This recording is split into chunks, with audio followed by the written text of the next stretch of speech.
সঠিক বিচার করছে না। আমরা বলি আইন সবার জন্য সমান, আসলে আইন সবার জন্য সমান না।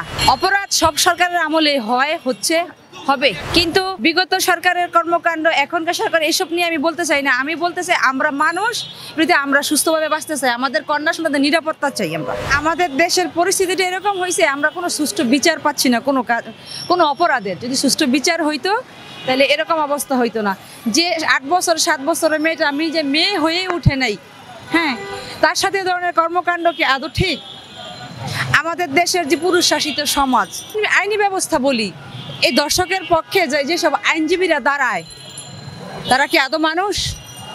যদি আইনের বিচারটা সঠিক হইতো তাহলে এই কাজগুলো হইতো না। আইন সঠিক বিচার করছে না। আমরা বলি আইন সবার জন্য সমান, আসলে আইন সবার জন্য সমান না।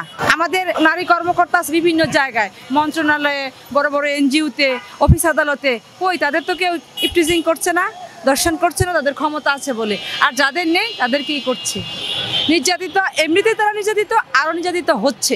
আমাদের এই সমাজের প্রেক্ষাপট, আমাদের এই চালচিত্র এবং শিক্ষা ব্যবস্থা, এই চিকিৎসা খাত, বিভিন্ন ধরনের আইনি ব্যবস্থা, এগুলো ঠিক না হলে এইসব কমবে না, দর্শন বরং চলতেই থাকবে। অপরাধ সব সরকারের আমলে হবে, হ্যাঁ, কিন্তু বিগত সরকারের কর্মকাণ্ড, এখনকার সরকার এসব নিয়ে আমি বলতে চাই না। আমি বলতে চাই আমরা মানুষ, আমরা সুস্থভাবে বাঁচতে চাই, আমাদের কন্যা সন্তানদের নিয়ে, আমার কন্যা সন্তানদের নিরাপত্তা চাই। আমরা নিরাপত্তা চাই। আমাদের যেটা মৌলিক অধিকার, অন্য বস্ত্র, শিক্ষা, বাসস্থান, নিরাপত্তা মানুষের মৌলিক অধিকার, সেই মৌলিক অধিকারটাই আমরা চাচ্ছি। না, এই মুহূর্তে তো আমি সেফটি না। যখন তখন এই যে ঢাকায় যখন তখন যে কোনো জায়গায় এই যে কিশোর গ্যাংরা অ্যাটাক করছে, আঘাত করছে, ছুরিকাঘাত করছে, জিনিসপত্র নিয়ে যাচ্ছে, তো আমি সেফ কোথায়? কোথাও সেফ নেই।